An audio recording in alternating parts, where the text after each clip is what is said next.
ಶತ್ರುಗಳಿಗೆ ನಡುಕ ಹುಟ್ಟಿಸುತ್ತೆ ಮೋದಿ ಸರ್ಕಾರದ ಈ ಹೊಸ ಸಾಗರ ಅಸ್ತ್ರ. ಸಮುದ್ರದಾಳದಲ್ಲಿ ತೈಲ ಭದ್ರತೆಗೆ ಸಜ್ಜಾಯಿತು ಸಂಜೀವಿನಿ.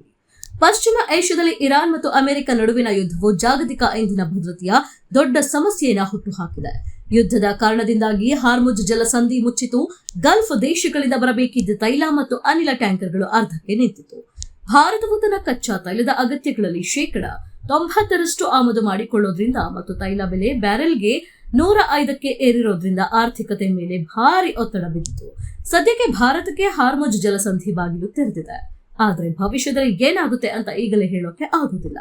ಈ ಕಠಿಣ ಪರಿಸ್ಥಿತಿಯನ್ನ ಎದುರಿಸಲು ಭಾರತ ಈಗ ಮಧ್ಯಪ್ರಾಚ್ಯ ಭಾರತ ಆಳ ಸಮುದ್ರ ಪೈಪ್ಲೈನ್ ಯೋಜನೆಯನ್ನ ತ್ವರಿತಗತಿಯಲ್ಲಿ ಕೈಗೆತ್ತಿಕೊಂಡಿದೆ. ಏನಿದು ಗೇಮ್ ಚೇಂಜರ್ ಯೋಜನೆ ಅಂತ ನೋಡೋದಾದ್ರೆ, ಭಾರತ ಓಮನ್ ಜಲಾಂತರ್ಗಾಮಿ ಅನಿಲ ಪೈಪ್ಲೈನ್ ಸುಮಾರು 2000 ಕಿಲೋಮೀಟರ್ ಉದ್ದದ ಬೃಹತ್ ಯೋಜನೆಯಾಗಿದೆ. ಇದು ವಿಶ್ವದ ಅತ್ಯಂತ ಸವಾಲಿನ ಕೆಲಸವಾಗಿದ್ದು, ಸಮುದ್ರ ತಳದಲ್ಲಿ 3450 ಮೀಟರ್ ಆಳದಲ್ಲಿ ಪೈಪ್ಲೈನ್ ಅಳವಡಿಸಲಾಗುತ್ತದೆ. ಓಮನ್ ಕರಾವಳಿಯಿಂದ ನೇರವಾಗಿ ಗುಜರಾತ್ಗೆ ಸಂಪರ್ಕ ಕಲ್ಪಿಸುವ ಈ ಯೋಜನೆಗೆ ಸುಮಾರು 40,000 ಕೋಟಿ ರು ವೆಚ್ಚವಾಗಲಿದ್ದು, ಪೂರ್ಣಗೊಳ್ಳಲು 5 ರಿಂದ 7 ವರ್ಷ ಬೇಕಾಗುತ್ತದೆ.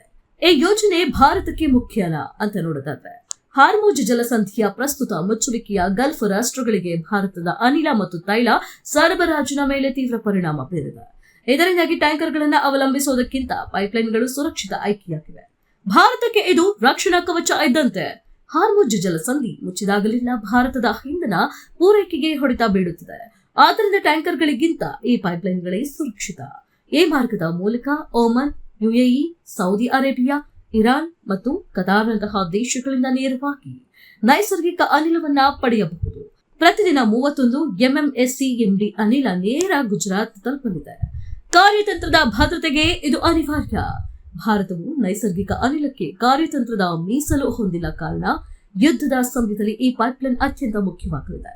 ಈಗಾಗಲೇ ಗೇಲ್ ಇಂಡಿಯನ್ ಆಯಿಲ್ ಕಾರ್ಪೊರೇಷನ್ ಮತ್ತು ಇಂಜಿನಿಯರ್ಸ್ ಇಂಡಿಯಾ ಕಂಪನಿಗಳು ಇದರ ವರದಿ ಸಿದ್ಧಪಡಿಸಿವೆ. ರಾಜಕೀಯವಾಗಿ ಸೂಕ್ಷ್ಮವಾಗಿರುವ ಪ್ರದೇಶಗಳನ್ನು ತಪ್ಪಿಸಿ ಈ ಮಾರ್ಗವನ್ನ ನಿರ್ಮಿಸುತ್ತಿರುವುದು ವಿಶೇಷ. ಪರೀಕ್ಷಾರ್ಥ ಪೈಪ್ಲೈನ್ ಈಗಾಗಲೇ ಸಿದ್ಧ. ಸಮುದ್ರದ ಅಡಿಯಲ್ಲಿ ಪೈಪ್ ಹಾಕುವ ತಂತ್ರಜ್ಞಾನ ಪರೀಕ್ಷಿಸಲು ಸೇಜ್ ಸಂಸ್ಥೆ ಈಗಾಗಲೇ 3000 ಮೀಟರ್ ಉದ್ದದ ಪರೀಕ್ಷಾರ್ಥ ಪೈಪ್ಲೈನ್ ಹಾಕಿದ್ದು, ಇದಕ್ಕೆ 25 ಕೋಟಿ ರು ವೆಚ್ಚವಾಗಿದೆ.